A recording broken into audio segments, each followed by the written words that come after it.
Hello friends, welcome to Byju's classes. In today's session, we are going to discuss about the first subtopic under visions of social change in India. We are going to discuss about idea of development planning and mixed economy. So in our syllabus, we have a larger topic, visions of social change in India. How social change was initiated. How development planning and mixed economy are playing a role in bringing about social change. So that is what we are going to understand today. So in this session, what we will do, we'll first understand the meaning of these terms. What is the meaning of development planning? What is the meaning of mixed economy? Then we'll understand whether both these two strategies, development planning, mixed economy, have they benefited us? Where have we reached at present? What more is left to be done? So this is what is going to be in today's session. And we'll start the discussion. First thing we should understand is what is the meaning of planning? What do you understand by planning? When I use the term plan, what is the implication here? We all keep on saying this, we need to plan this. We did not plan it properly. We're preparing for the exams, so we have to plan it accordingly. So what do you think is the meaning of plan? Planning involves a lot of things. Planning means you are basically thinking how a change should take place. In case of a state, in case of a society, you are planning how social change or social transformation should take place. So planning has this component.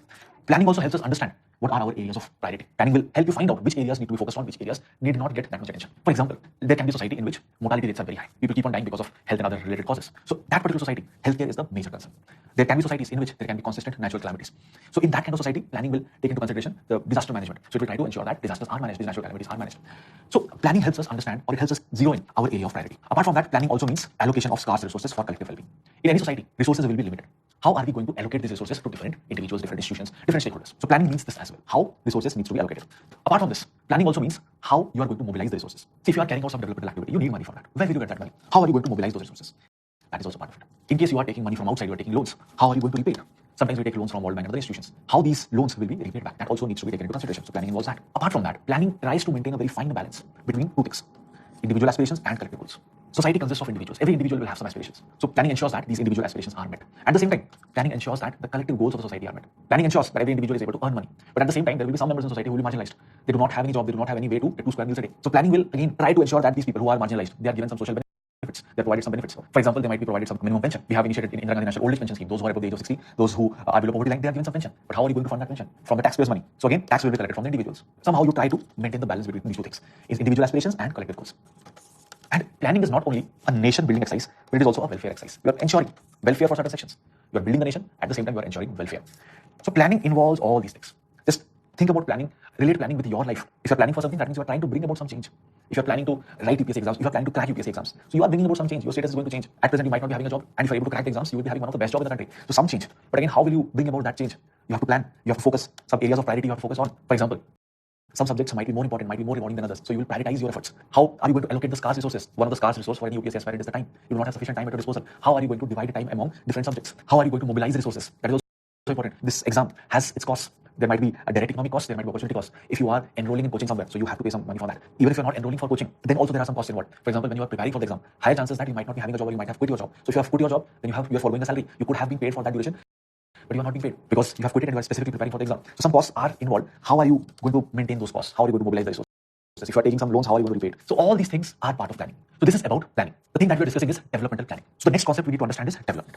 Development in India. So what we are trying to do here is we are planning so as to ensure development. That is our aim. That was the aim of our state. Now what do we mean by development here? What kind of development we are trying to achieve? Now development here refers to different aspects. We are trying to ensure economic development.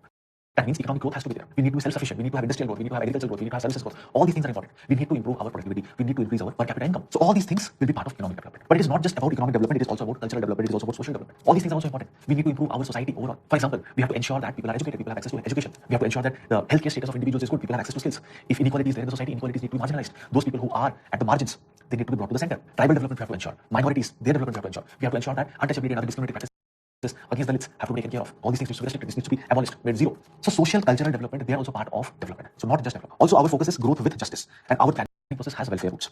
Now what is the meaning here? Now for a very long period of time, we have faced oppression. And in fact, some members of our society have faced more oppression. Oppression under the colonial rule. Oppression historically. For example, some members of the society, Hindu society for example, those who are the lower caste, they have faced oppression for a very long period of time. So we now need to provide them justice. Those people who are more marginalized, who have been discriminated, they are the ones who have to be provided justice. So our development process focuses on growth, focuses on economic growth, but justice is also important. So growth with justice has to be ensured, welfare also has to be ensured. Those who are not able to afford 2 square meals a day, those who are not able to afford to have an income, those who are at the periphery, they also need to be provided some handholding. They also need to be provided some support. So they will be provided some welfare benefits. Just think about it, our society, our constitution. What does constitution say? The preamble of the constitution itself says we are creating a socialist state. The different provisions in the constitution, for example, collective principles for state policy, they are trying to create a welfare state. We have to minimize the income disparities. Equal pay for equal work has to be there. Labor, they should be provided conducive conditions. So collective principles of state policy, it also talks about it. We are also providing positive discrimination. Affirmative action, reservation is provided for those who have been traditionally marginalized. So the development process in India talks about all these dimensions. We have to ensure economic development, social development, cultural development, growth. Economic growth is important, but this economic growth should not be at the cost of justice. Justice is also important. Welfare state we are trying to establish. Socialist aims. So this is about planning, this is about development. Now we need to understand the situation that we inherited after independence. We need to understand why this situation after independence played a very important role in the future years, the trajectory, why we are going for these development planning process. The development planning process that we're going ahead with has its root in the situation that we have. So what was the situation of India post-independence? How were we at this point of time? Now, we did not have sufficient resources. Centuries of colonial rule had impacted us. Since we did not have sufficient resources, there were always these efficiency concerns. If resources are limited, you have to be efficient. Efficient means minimum utilization of resources and optimum outcome. So since resources were scarce, we had to ensure that we have to be as much efficient as possible. So centralized planning maybe is a solution to this. At one level, we are deciding these are the resources, how are we going to utilize these resources? We had massive poverty. Society had a lot of inequality. Some sections of the population were dominant while others were at the periphery. 80% of our population was impoverished and inequality was there. Zamindars, landlords, they were the ones who were doing well. But the large section of the population was agricultural labor. So that inequality we need to address. Apart from that, we had been witness to capitalism, colonialism. It was nothing but an extension of capitalism. So there were a lot of apprehensions against capitalism, against colonialism. This capitalistic mode of production had resulted in our becoming impoverished. Capitalism requires more and more markets. It requires raw materials. So to promote capitalism, colonialism is taken up. So one of the reasons for colonialism is capitalism. And because of colonialism, we had been suffering a lot. That is the reason we were having a lot of apprehensions, reservations when it comes to capitalism. Apart from that, we had been influenced by the ideology of socialism. Nehru had been specifically influenced by the ideology of socialism. And India itself was influenced by some of the countries at that point of time, like USSR, Soviet. And Soviet had plan development. Soviet had all those 5-year plans. So somewhere we are also getting influenced from outside. So this is the reason we are going for planning, or we are viewing planning as a possible alternative for economic growth, possible method for economic growth. So efficiency concerns, poverty inequality needs to be addressed immediately. Capitalism, some challenges we had already observed. Influence of socialism on Nehru and some of the prominent leaders at that point of time. Now, but yes, there were apprehensions related to socialism as well. There were some apprehensions related to capitalism as well. Socialism. Now, under socialism, what happens? The state controls the economic resources. The state is the major instrument of growth and production. So here the role of state is quite high. But the problem here is the state monopolizes everything. It is controlling each and every resource. So there is always the fear of state becoming a monopoly, state dominating each and every aspect of your life. And already during British rule, we had seen that. British rule, there was excessive state control. This part of socialism, this area of socialism, there were apprehensions against. Apart from that, Gandhiji also had some views against socialism. Socialism requires complete destruction of capitalism. And again, this can happen through violence. Generally, violence methods are used. Capitalistic mode of production is completely dismantled. Then you can start the society from scratch. Gandhiji was against violence. So some apprehensions related to socialistic development planning was there. Capitalism, already I told you that there were some apprehensions because we had been under the colonial rule. Extension of capitalism is colonialism. So that challenge was already there. That negative sentiment was already there. Apart from that, another question was there. Whether we had the capacity to go for capitalism. Whether we had the technology for using capitalism as an instrument for development. Did we have the markets where we would have sold our products? Did we have those market advantage? So these were some challenges here. Apart from that, Gandhiji also had some apprehensions about capitalism. For example, Gandhiji was against machines, he was against tools. He always talked about cottage industries. And he always felt that if you are using machines, tools for development, this kind of development will not be sustainable in the long run. He talked about a particular model of capitalism. He focused on trusteeship model. He said that this kind of model is important. So few individuals, they should basically be just like trustees of the resources of the society. So they should manage the resources, they should take care of the resources, they should mobilize resources on behalf of the trust, on behalf of the people who are part of the trust. But again, there were so many challenges here. Okay, so his model was quite specific, and there were so many other negative sentiments towards capitalism. And we did not have the capacity at that point of time to go for capitalism. There were different kind of apprehensions when it comes to capitalism, and at the same time, we did not even have capacity to go ahead with capitalism. So we are going for socialistic development planning, though there were some apprehensions here. But one thing here I would like to point out here, socialist development planning, it was more of a compulsion at that point of time. It might not have been a goal, but it was the only option that we had because it was very difficult to go for capitalism. We did not have the capacity, we did not have the edge, we did not have technology, we did not have markets, we did not have entrepreneurs who had this much amount of capital. So that is the reason we are going for socialism despite some of the apprehensions that we have. So it was the best alternative that we had at this point of time. See, in fact, this was one of the most predominant thinking at that point of time. There was a consensus at that point of time regarding the method that we are going to take up, regarding the approach that we took up. In fact, there was a consensus about this particular approach that we took up, consensus among the prominent economists at that point of time. So development planning was initiated in 1950s. We are going ahead with different 5-year plans. 1951, the first 5-year plans implementation started 51 to 61, first 2 5-year plans.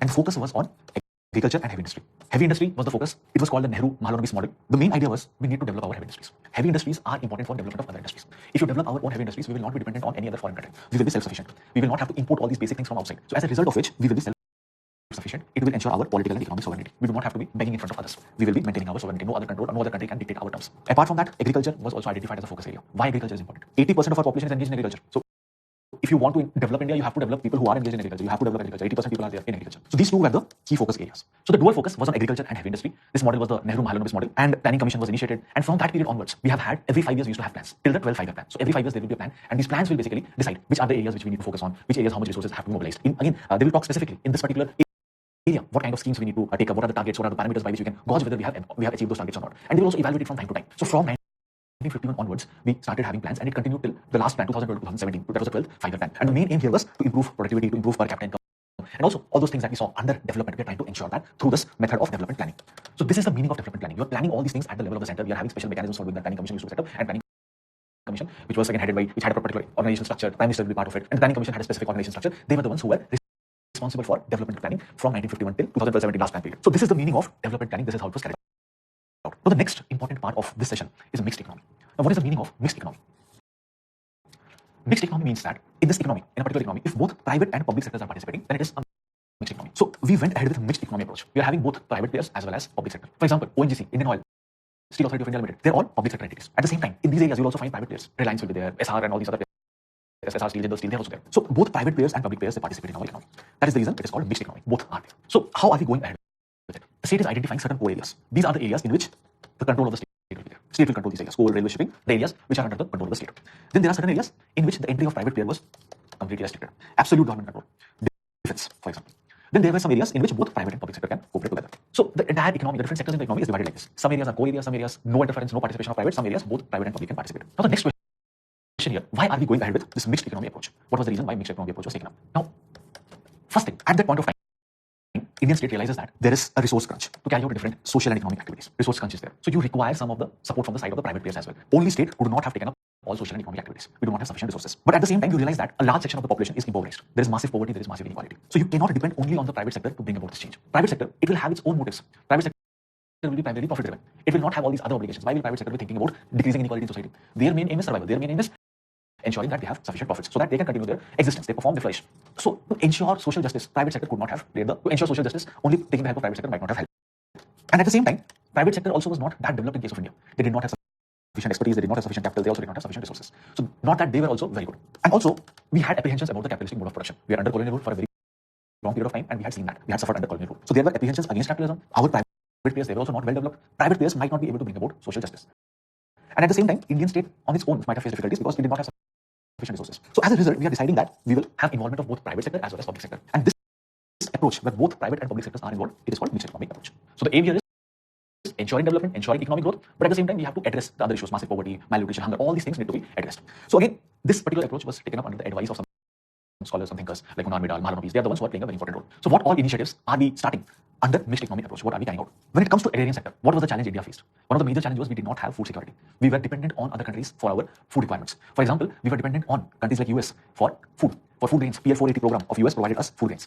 So ship to mouth was the scenario. So we were getting food grains from outside via ship, then it is being transferred to people within the country. Ship to mouth. So we were dependent on food aid. So we had to bring about reforms in the agrarian sector, and we initiated different reforms in agrarian sector. For example, we are initiating land reforms, we started rural cooperatives, we are initiating green revolution in certain parts of India, Punjab, Haryana, Western UP, these places, public distribution system, fair price shops. So all these initiatives were taken up. Ration shops, yes. So all these things had the potential to bring about change here. All these mechanisms have potential to ensure food security for the nation. When it comes to industries, government is having control over certain industries which were important for essential growth. Government is giving direction to certain industries, certain industries which are dominated by private players. Certain areas complete control, certain areas direction is provided. Apart from that, at different points of time, different industrial policies were initiated. Mechanism of licenses were provided, clearances were provided from the side of the state. Taxes were charged on sale of different commodities. So all these things were initiated when it comes to industries. Aim was to ensure accelerated growth. It was assumed that these mechanisms will ensure economic surplus, and this economic surplus will be used for infrastructural sector. So accelerated growth, economic surplus can lead to development of infrastructure sector, which can again further lead to development. And we are here assuming that whatever surplus we will be having, that surplus will get redistributed among people. Trickle down approach we are believing in. Whatever surplus is there, it will get trickled down to the bottom. Everyone will get benefited because of it. Surplus will get redistributed. If it is getting redistributed, everyone is getting the benefits. Inequality will get reduced. That is what we are assuming. Apart from that, we went for nationalization of some key industries. Banks were also nationalized by the late 1960s. Subsidies, different kinds of subsidies were provided to poor. Now also food subsidies and other subsidies are provided. And we initiated different schemes specifically for the development of poor. At different points of time, food for work, job employment, and all these schemes were initiated for poor people. This is how we are going ahead with the mixed economic approach. So till now, we understood what is mixed economy. We understood what is developmental plan. Now we need to understand, or we need to analyze what has been the story so far. Whether our approaches have been successful, whether there have been some challenges, or whether they have not been successful. So all these things have been heavily studied by different scholars. So we look at the different perspectives of scholars. M.S. Gaur, he analyzed the different policies of the government since independence. And he says that there were some major challenges. He says that land reforms were initiated, but it was haphazard in nature. And the way it was initiated, it supported some vested interests. The big landlords, the rich merchants, they were the ones who got the benefit. The big landlords, they used the different loopholes within law, and they used these loopholes to ensure that land reforms is not successful. There was ceiling on land, that this much amount of land you can have, beyond that it is not allowed. So different loopholes will be used, and people used to have more amount of land under them. Benami transactions were there, Benami transfer of land was there. In fact, it has been observed that landless labor has increased. One of the major aim of land reforms was to decrease landlessness, but landless labor has increased. Gandhiji talked about cooperative farming, but his notion of cooperative farming, it has lost significance. When it comes to land reforms, we will be specifically dealing with land reforms. It is one specific topic of a syllabus, so we'll have a special session on that. So there we will understand how all these things are shaping up. At present, keep in mind, land reforms was not completely successful only in some pockets of India. For example, West Bengal or Kerala, where you had communist governments, there it was successful to some extent. West Bengal, it was successful. But major part of India, it was not that big a success. There were different components of land reform. Some were successful, some were not. Majority were not. Apart from that, Daniel Thorner, is saying that because of the developmental policies, capitalistic agricultural growth has happened in socialist India. Our preamble says that we are a socialist country, but our policies have led to emergence of capitalism, especially in agricultural sector. So in agricultural sector, we have seen emergence of capitalism. We initiated community development programs. What is community development program? Now, these were programs for rural areas. You're initiating different kind of projects in rural areas, multiple projects in a particular area. You're dividing the entire country into project areas, which are further divided into smaller zones. And again, each zone will have some villages. And in each of these project areas, some specific interventions will be there. Community will be part of the process. So you initiate this thing. The aim was to ensure that in the rural areas, economic growth is there, people are getting all basic amenities. Agriculture, horticulture, these are the key areas. Community development, this also will be specifically dealt in the syllabus. Community development, it will also be specifically dealt. One particular session on community development, there you will get a better idea of community development. So community development program was initiated in the initial years after independence, but S.C. Dubey finds out that community development program also did not benefit all sections of the population. The benefits were accrued by the local dominant castes. These dominant castes, they became contractors of different initiatives that were being provided. They pocketed many of the services themselves. They got the infrastructure support from the state. Many times they were involved in different malpractices, they bribed officials. So community development did not lead to the development of community. Rather, it led to personal and family development. Those who are the dominant caste, their family, their own individual development took place. We also initiated cooperative movement. Cooperatives, people who have similar kind of interest, they come together. They participate in some economic activities. They help each other out. So self-help and mutual help is the basis of cooperative. One example is Amul. It is a dairy farmers cooperative, marketing cooperative. Milk is collected from dairy farmers, it is processed, it is changed to different forms, its shelf life is increased, and it is marketed throughout India. White revolution, Operation Flood are the terms used with Amul. So the state is trying to promote cooperatives. We are initiating the cooperative movement in India. We are trying to bring about poverty alleviation. We are trying to bring about rural development through cooperatives. Cooperatives also were there in urban areas, but focus was more on rural areas. But this cooperative movement also faced multiple challenges. It became the center of politics of local affluent classes. Cooperatives, they got politicized. Now also you will find many of our prominent leaders, they have emerged from cooperatives. It was not very successful in bringing people together. It was not very successful when it comes to providing new skills or for ensuring economic reliance. And all these things were reflected in multiple studies. For example, Satyadev, he studied the cooperatives in Haryana. He observed that people are not getting benefits. In seed cooperatives in Haryana, what he observed was, since seeds were costly, you are forming cooperatives. All the farmers, peasants, they're forming cooperatives, so they will procure seeds in bulk and they will distribute them among themselves. Now what happened was, here also there were some rich farmers and there were some poor farmers. Seeds were procured, but all the seeds were not of equal quality. Some were superior seeds, some were inferior seeds. The rich farmers, they got the superior seeds.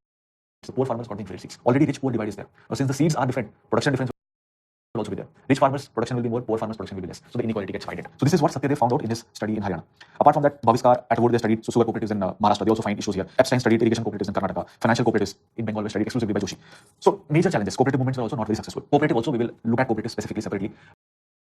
Rural and agrarian transformation in India talks about cooperatives. So cooperatives also face multiple challenges. Apart from this, another perspective. Now, the Gandhian idea of developmental planning, the way Gandhi visualized trusteeship model and all these things were not taken up. Cottage industries, we did not focus on cottage industries. So Gandhian ideas were taken half-heartedly, and class inequalities increased. Equality was not there. Thorar and Mahamalik, they found out. They say that in 1980s, 260 million people were under poverty. 2009, 270 million people are still under poverty. The recent poverty estimates, 2011, Rangarajan committee report, that also says that around 373 million people are under poverty. So the number of poor people has increased. Percentage of poor people has decreased, but number of poor people has been increasing. So what kind of planning process, what kind of developmental approach we are having, which is leading to increase in number of people under poverty? Anand Kumar, prominent sociologist, he finds out that among these poor people, you will find that most of them, they will belong to a certain category. For example, most of the poor are either scheduled caste or they are scheduled tribe, or they are destitute women, or they are single households. And they are the ones who suffer chronic poverty. All the time they are poor. So he is saying that all these things reflect that our mixed economy approach, developmental strategy, they have not been very successful. Or else why will people be suffering from chronic poverty? Why will certain section be suffering from chronic poverty? Remember, developmental planning should include growth with justice. Justice was a part. It also includes welfare planning. If a particular section keeps on witnessing poverty, somewhere we have failed. What is the story of the industrial sector? Now, it was observed that the industries, they were monopolized by the state. Most of the industries. Oil sector, there will be some monopoly. Steel sector, there will be some monopoly. Aviation, Indian Airlines. So, monopoly by state. And over a period of time, it was realized that they are also making losses. State is having the monopoly and they're also making losses. Massive losses. Registered in 1990s. Sukhmay Chakrabarti gives a good analysis. He says that when India is becoming independent, at that point of time, we did not have sufficient resources, the state did not have sufficient resources, the private players also did not have sufficient capacity. So at that point of time, going for developmental planning, going for mixed economy made sense. So socialistic vision was a compulsion at that point of time. We did not have much options. But 1980s onwards, the situation improved. The situation was different. At this point of time, the market and state could have come closer. But that did not happen. We are going for liberalization, privatization, globalization later on. Post 90s did not happen in 1980s. So the compulsion that was there in 1960s, 50s, that was not there in 80s. Maybe we could have shifted our gears at this point of time. And he's also finding out that poverty eradication, employment generation, they are not meeting the targets. Planning Commission talks about certain targets, but we are not meeting those targets. So again, we are focusing on targetitis. Targets are only the focus, and that those targets are also not being met. Pranav Bardhan, Marxist sociologist, he's saying that the poverty rates that we see, they're actually even higher. Poverty rates, which are reflected in the government estimates, might be lower, might be an understatement. Actual poverty is higher, and actual poverty is not being addressed by development planning. Development planning has not been able to reduce poverty. Development planning has focused more on giving concessions and subsidies. It has not focused on building the capabilities of the people. If people are made self-reliant, if education, healthcare, skill development, all these things are provided to people, so people's capability will be improved. Their position in the economy will be improved. Their capability in the economy will improve. Their potential in the economy will improve. But that has not been the case. What we have done, we have rather given subsidies. If you are poor, take the subsidy. Give them some concession. So capacity building has not been the core area, which is the challenge here. And because of this, poverty has remained intact. Poverty has sustained, poverty has been perpetuated. Also, it was observed that state monopolies have risen. So we now have state monopolies. See, at some point of time, we feared because we fear that some organizations, some capitalistic organizations, they will have their own monopolies. Capitalistic monopoly was something which we feared. But we did not go for capitalism. We went for mixed economy model. We are promoting state-led enterprises, and we are observing that state has now monopolized. So again, this is a challenge for us. Apart from that, the work culture that was there, the bureaucratic work culture, that was again a challenge. Red tapism, everything is delayed. You need so many clearances. Files keep on moving from one desk to another. License Raj, for everything you need approval. And you need to get approval from multiple authorities, multiple institutions. So that is now stifling enterprises. Corruption at all the levels. The bureaucrats, administrators, they had a lot of discretion. They are the ones who are giving licenses, so they had discretion. So whenever you have discretion, can lead to corruption. The tax rates used to be extremely high. There was no economic reasoning behind the tax policies. So many times people will evade paying taxes. So it led to creation of a parallel economy, black economy. Apart from that, we also saw industrial sickness. Many industries could not perform, could not sustain in these kind of environment, and it is leading to massive employment. If industries are getting stifled, the institutions which give jobs are getting stifled, it will definitely lead to unemployment. It will definitely lead to unemployment. PC Joshi, he is also understanding the different developmental strategies of India, and he is suggesting that it is now time that we go for Gandhian vision of planning. He's saying that we need to use appropriate technology, the technological interventions that we have had, they're not giving us desired results. He's talking about the trusteeship model. Few individuals, they should mobilize the resources, they should manage the resources, just like they are the trustees. They should mobilize it on behalf of others. We have to maintain a balance between nature and culture. Sustainable development. We should focus more on human happiness rather than all these economic parameters. Human happiness is more important. In recent times, you might have heard about happiness index. Bhutan is one of those countries which talks about it. So PC Joshi also talks about happiness, that is more important. Material prosperity should not be the only thing under consideration. This is also what Gandhi talked about. He was against this materialistic culture. He always felt that if you promote market economy, it will basically focus on consumer goods. Consumerism will be promoted. That is the reason he focused on, he used to talk about cottage industries. He was against use of machines and technology. So PC Joshi is talking about Gandhian vision, trusteeship model, appropriate technology, balance between nature and culture, human happiness. Less focus on material prosperity. Another perspective by Anita Minocha. Anita Minocha studies software engineers. She finds that most of these software engineers, they're driven by career advancement, they're driven by materialistic benefits. But it has led to different kind of health hazards. Young software engineers, among them, multiple kind of health hazards has been increasing. So she feels that the process that we have unleashed, the liberalization process after 90s, we went ahead with liberalization post 90s. We are trying to reduce the role of state post 90s. The liberalization process has not liberalized man. The role of state in economy got reduced after 90s. We went ahead with liberalization, privatization, globalization, but this has not liberalized man. Man's health is getting impacted. We are now becoming more and more consumerist in nature. Amartya Sen says that our policy, our developmental policy, it has led to a shift post liberalization. In 1990s, we went ahead with liberalization, privatization, globalization. We made our economy more open. We are dismantling the license Raj. Different sectors of the economy were controlled by the government. We are gradually reducing it. We are promoting participation of private players. We are reducing all these clearances that are required. We are opening up our economy to world economy. Imports, export restrictions we are reducing. We are promoting more foreign direct investment. So as a result, more FDI is coming into India, more MNCs are entering into India. They are setting up their bases here, they are setting up their manufacturing hubs here. So all these things are happening post 90s. So Amartya Sen and Minocha, they are the ones who are contributing about it. And Amartya Sen says that this approach that we are taking up, it is basically now bringing a shift. Previously, it was the monopoly of the state. Everything was controlled by the state. Now everything is being controlled by the markets. So we have shifted from control of state to control of market. He feels we should have tried to balance both the things. Juxtaposition of both. We should have prioritized certain areas. Health, education, they should have been the priority. At present, healthcare status and education status, what is it? 75% of our people are literate, not educated. And then there are huge dropout rates. The learning outcome reports, they point to our status of education. Children who are in 5th standard, they're not able to solve maths problem of 2nd standard. So we should have developed physical and mental capabilities. And this could have been through education and health.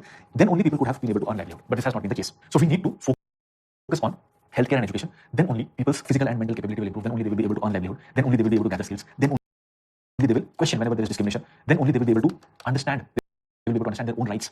And they can demand for fulfillment of their rights. They can demand for justice. So healthcare and education are very important. That is something we have not focused on, or whatever the approach that we have taken up has not been able to provide us the right results, as per Amartya Sen. Committee of Income and Levels of Living, headed by PC Mahalanobis, they found out that the kind of approach that we have taken up, it has favored only certain organizations, the large ones, big companies, monopolies have formed. Small entrepreneurs, they have been the victims. They're getting marginalized. What we have done actually, we have created multiple rules, regulations, complex architectures we have created. Now, if rules, regulations are so elaborate, if institutional structures are so complex, enterprises find it difficult to grow. If one enterprise is already established, they will continue to get the benefit. Emergence of new enterprises gets restricted. Stifling of enterprises. So this is a challenge. If enterprises do not grow, employment creation will not be there. So we have created semi-monopolies, we have created efficient markets as per Committee of Income and Levels of Living, headed by PC Mahalanobis. So these are some critical views related to our development planning process and the mixed economy approach. But does that mean we have not achieved anything? In the last 50, 60 years, have we not achieved anything? See, there have been some challenges, there have been all these issues, but at the same time, we have achieved a lot. For example, look at different sectors of the economy. Look at poverty. Poverty rates, proportion of people under poverty has definitely gone down. During the colonial period, 80% of the people were under poverty. At present, it is 29.5%. Educational standards have improved. The number of graduates that used to be there during colonial times was very less. Now, 75% people are literate. The literacy rate was very less at the time of independence. So compared to what we were at that point of time, at least when it comes to literacy, we have improved. Food security. We were dependent on other countries for our food. Now we are a food surplus nation. Yes, we have hunger, malnutrition that exists, but we have sufficient food. There are different other issues why food is not able to reach people from the godowns, but we have food at our disposal. At the same time, massive achievements have been there in the fields of science and technology. Just look at these Mars mission. Look at the different space missions we have had. We are launching satellites for other countries, other developed countries. So here also we have achieved a lot. At the same time, our economy, the size of the economy has increased like anything. At present, we are the third largest economy when it comes to in terms of purchasing power parity. So this has also been a success. Our growth rates have been high between 2000 and 2010, one of the highest growing economies, and it has continued now as well. So we have achieved all these things. But yes, there have been some limitations as well. So we need to look at both the angles. We have achieved, but much more needs to be done. That is how you should look at this process of development planning and mixed economy approach. And always keep this in mind that the approach that we took up, again, there were some compulsions at that point of time. We were having scarcity of resources, we did not have sufficient resources, and our private players, they were not that developed. That is the reason we are focusing on a particular kind of approach. So we also need to evaluate in those terms. So this is about the first part of visions of social change in India, idea of development planning and mixed economy.